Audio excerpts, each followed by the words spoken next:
Welcome to Meaningful Mornings. On Monday, the world celebrated Deepavali. And the way the world celebrated is the sense that Bhagwan Rama returned to Ayodhya. How we celebrated was we returned to Bhagavati Sita. Rishi Valmiki, when he documented the Ramayana, his intention was for this to be Sitayana, or the journey of Bhagavati Sita. The word Sita means furrow, like a crevice you would see in a farm where they plant seeds and then the seed grows in there. You all know how that looks, yes? Now, comparatively or equally, when one reflects on the word indigenous, just that English word, it means natural. Those who are in tune with nature. Now we come back to Bhagavati Sita. For those who know, she was abducted. Abducted when she was young. Not that age makes a difference. I'm only implying young, because equally in Canada, terribly, we have a missing and murdered Indigenous Women and Children's Commission. There's a whole commission on this, facilitated by the government. Coming back to Bhagavati Sita, her abductor, the vicious Ravana, perpetually threatened her. At one point, he tries to bribe her, saying, I will give you more pleasure, more possession, more position. And while he's saying this, she's looking at her own feet, chanting, Rama, Rama, Rama, which means peace. And then he takes out a sword and threatens her with death. And so she picks up a blade of grass, like the grass you can see behind me. And looking at the blade of grass, she's speaking to that vicious Ravana, sharing what I have is more valuable than anything you're offering. This blade of grass is worth more than all of the position, possession, pleasure. Coming to our indigenous culture, many of us, we read a land acknowledgement, but that's all that's done. We just acknowledge it, but never facilitate equality. For us, that possession of the land is more important when that doesn't belong to us. Those in our Upanishad course, our contemplation yesterday was, How is it that we even feel that we're the owners? Coming back to Bhagavad Gita, Bhagavan Rama came, defeated the vicious Ravana, and saved the divine Sita. As we continue to celebrate Deepavali, today I believe is day 5, the completion of our celebration of Deepavali. Our community, which is strong because we don't deflect, we try to live in a meaningful way, we have an opportunity to be like Bhagavan Rama in supporting women's equality, our indigenous women, those who looked after America and Canada for us to benefit by. And this is why our community, now for 3 years in a row, is organizing itself to elevate her story. I've spoken about this. This has been shared in social media, through email. Celebrate Deepavali in a lasting way. That blade of grass, that peace, that's what's lasting. And I know you will be sensitive to this. You will identify this with this and support this. By the time of Gita Jayanti, which is the first week of December, I hope to humbly and proudly share with our indigenous community that we have raised not $25,000, but $27,000.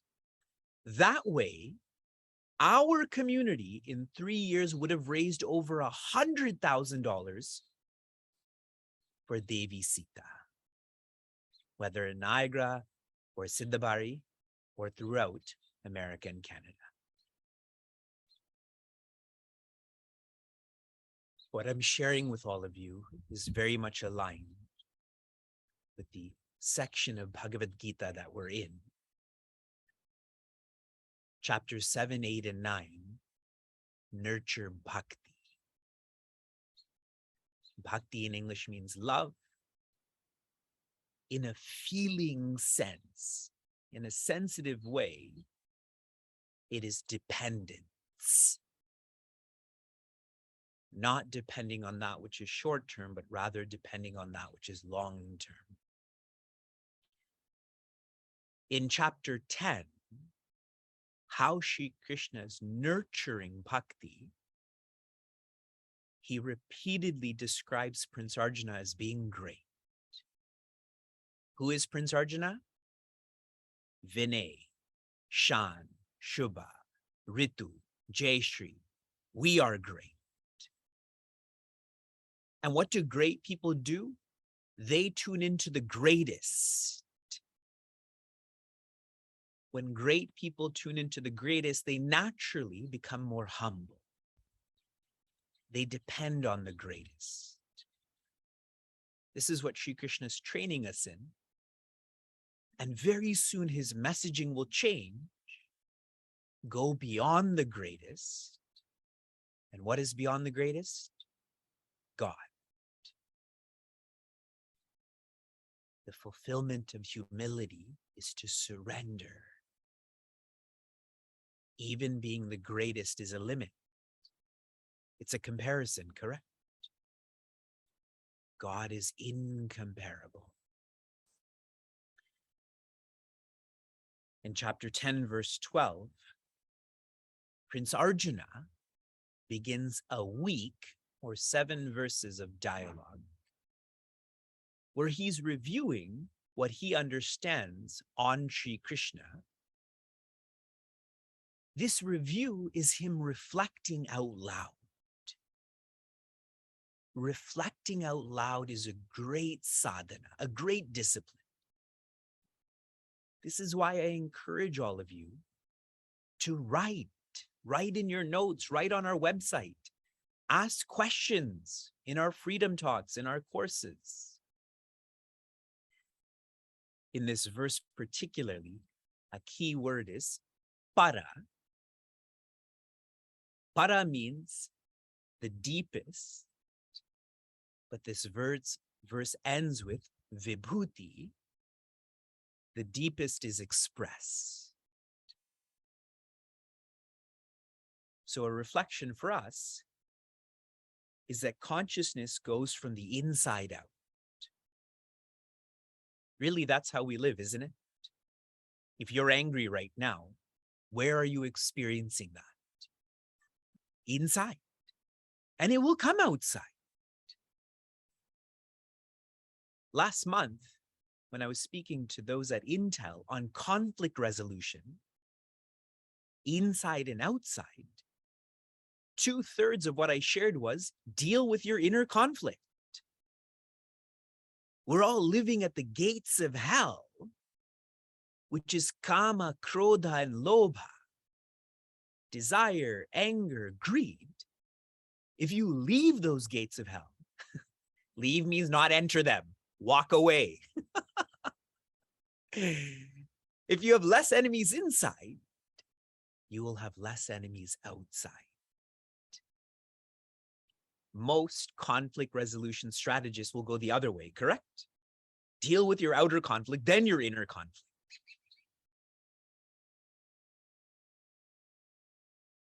After Prince Arjuna asks, he will ask a question, but rather, as he's sharing these reflections, Shri Krishna will answer Prince Arjuna's question, not from the inside out, but he will go from the outside in.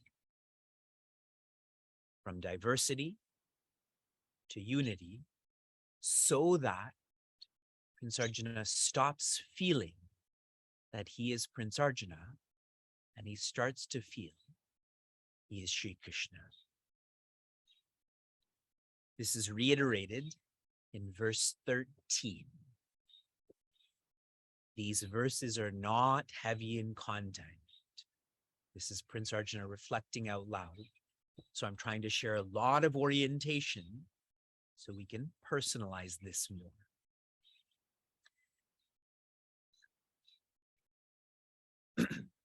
Ahustvam rishayas sarve deva rishir naradastatha asito devalo vyasaha swayam chaiva bravishime. I'm reading this in English.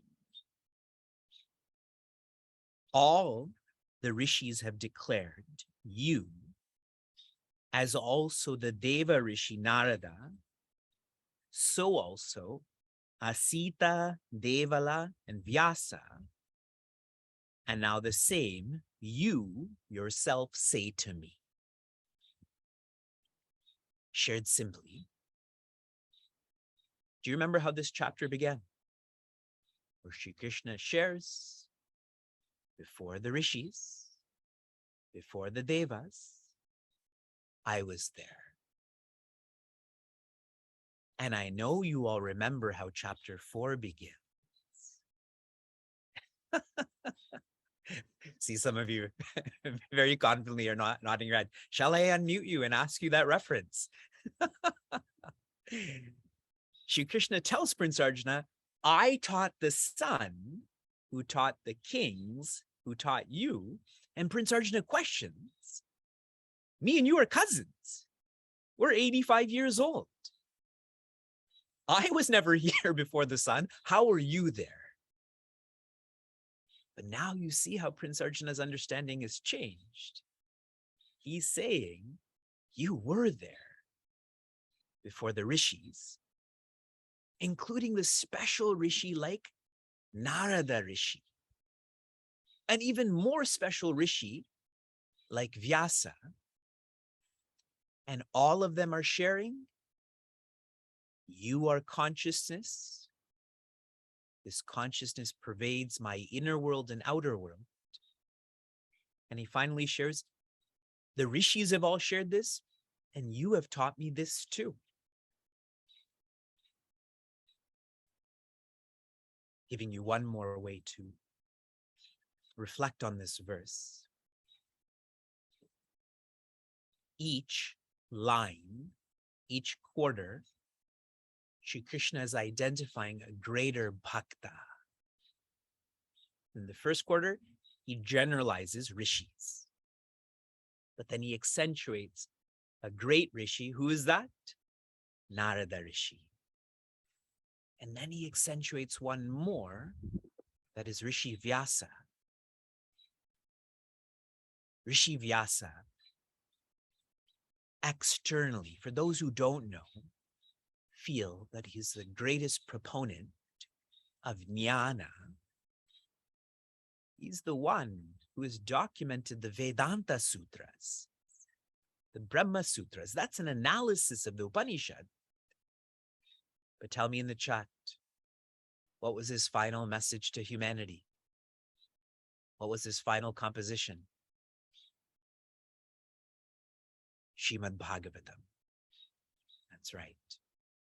Srimad Bhagavatam is an autobiography of how to be a bhakta. Bhakta, greatest bhakta, Bhagavad.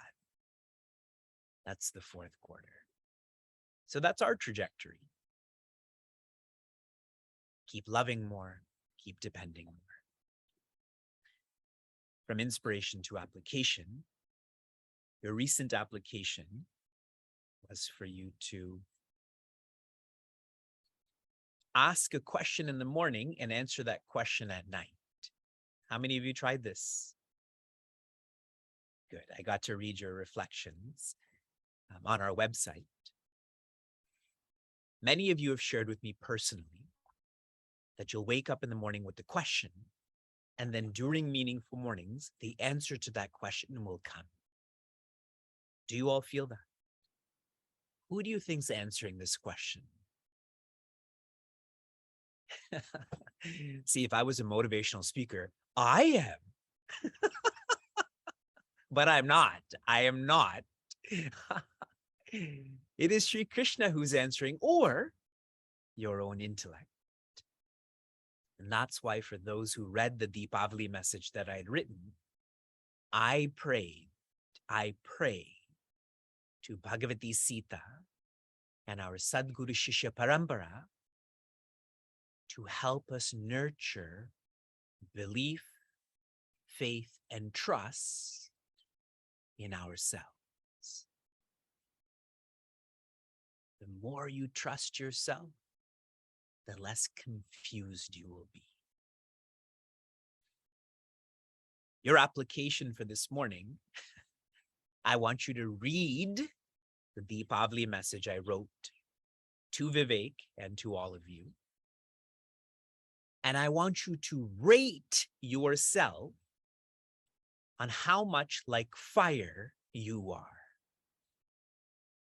In this message, there are references to how a seeker should be like fire. You rate yourself. 1 is awful. You're like water. 100 is awesome. You are the sun. Rate yourself. See how cool this is? With Tinder, you rate others, and that too on their body. In meaningful mornings, you rate yourself, and that too your mind. Shanti, Shanti, Shanti. Be safe, be sound, be serene. I do not use Tinder. I am happily married with 2 children. Be joy.